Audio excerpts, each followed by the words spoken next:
This is the new DJI OSMO ACTION 6 that just came out a couple days ago, so let's unbox it.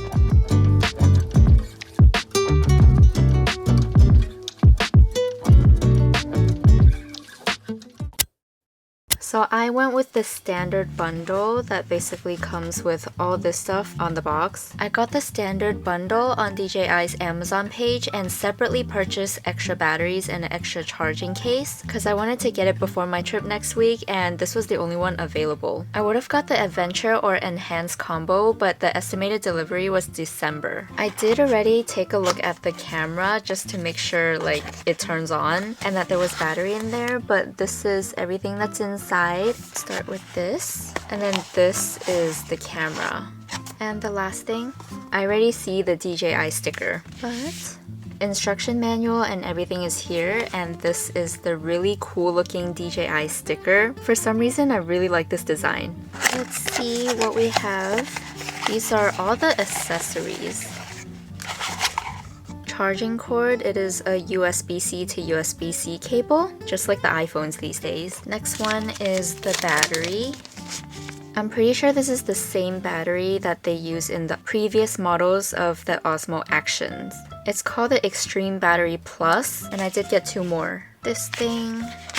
So there's like this sticker thing, I'm not really sure what this is for. This is basically like a curved mounting thing, so I'm pretty sure this is the one for like helmets, and you just stick it on your helmet. It says Osmo up there, and then I'm pretty sure you take this off, and you can like mount it to other tripods and stuff. Next bag. I think this is the screw to like mount it. So you can put it on the tripods or like from this little hole to like make it tight and in place. Just screw this on. That's all for the accessories. It's not really accessories, it's basically just battery, charger, and a little helmet thing. Now time for the actual camera. I had to put it back in here because I kind of have OCD. Ta-da! This is the actual camera. The DJI OSMO ACTION 6, brand new. It just came out November 18th. It's currently November 19th. I did get this yesterday because it was Amazon same-day shipping, and then like 10 minutes after I got it, it was not available for same-day shipping anymore. They also didn't have it at Best Buy or like the DJI website. I don't know why. Let's peel off the lens. Looks so pretty. So shiny.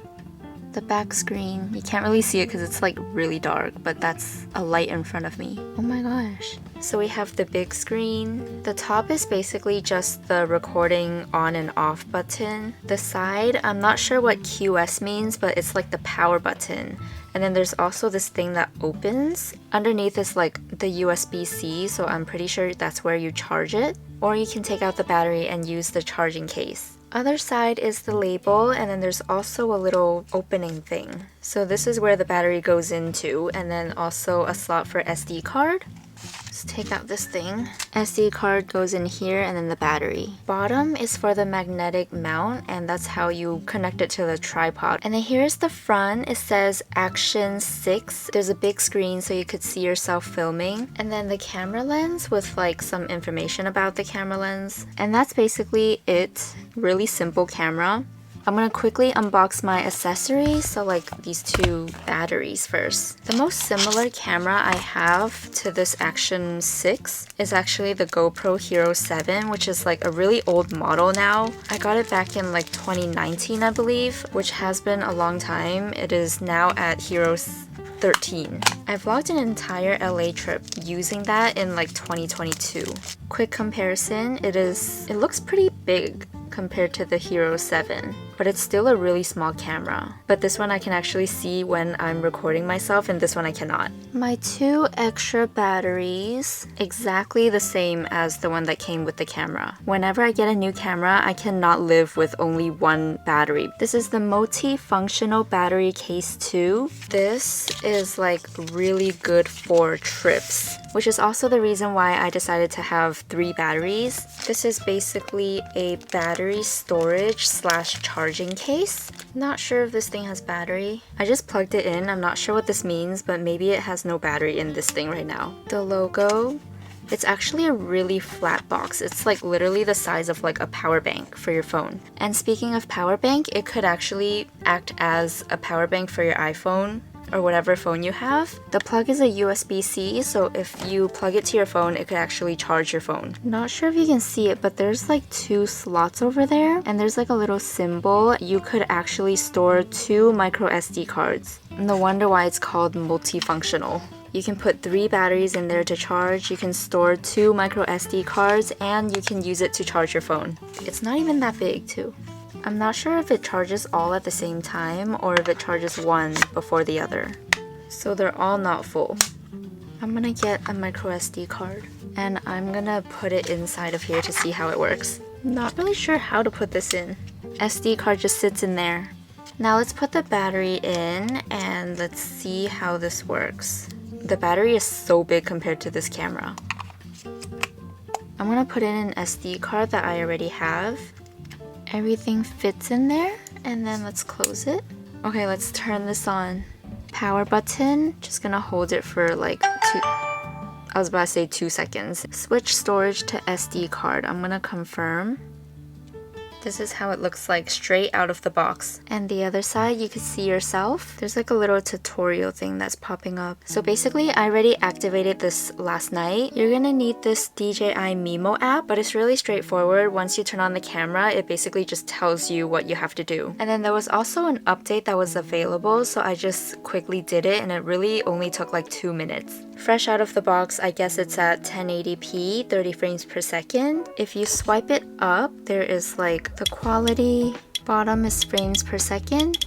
The top left, you can choose what kind you want to film. The middle, this is the aspect ratio, so this is the default. There's also portrait and landscape. And then there's also a custom, which is something new about this camera. They came out with this feature where you could crop it later on and keep the quality. So if you make long form YouTube videos, you can crop it into short form without losing any quality. It's gonna look like this, so it's gonna look like a square without the edges because you can crop it later on. On the right, image stabilization and also the wide angle. Swipe down. More settings you could play around with. Looking at your clips, and then right here, some more settings.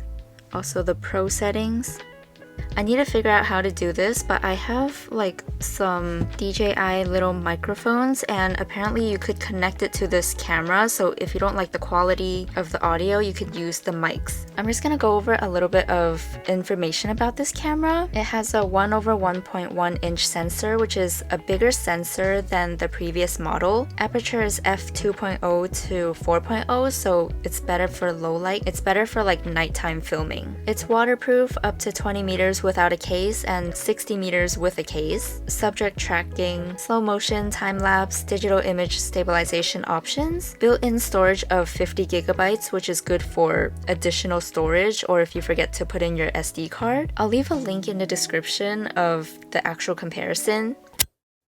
I don't know how dumb I look right now, but this is the audio and how the camera looks like. Fresh out of the box, I did not change any settings. This is just, I unboxed it and turned it on. So it's not at 4K, it's only at 1080p, but this is how I look like. How's the quality? I don't really know how I look like because I can only see a square of myself on this front screen. I only changed a little bit of settings because I still need to explore this camera, but I lowered the noise reduction and sharpness to -1, and then now it's filming in 4K 30 frames per second. It's still the original audio. Not really sure how to connect the mic yet, but I guess I'll figure it out. I figured out how to connect this mic mini, and this is the audio. I could also connect a second one if I want to. Here is a quick side-by-side comparison to the DJI OSMO Pocket 3. They both look so good, but they're totally different cameras. I'm gonna have to play around with this camera a little bit more, but this is my unboxing. But if you enjoyed, please drop a like, comment, and or subscribe, and I will see you in my next video. Bye!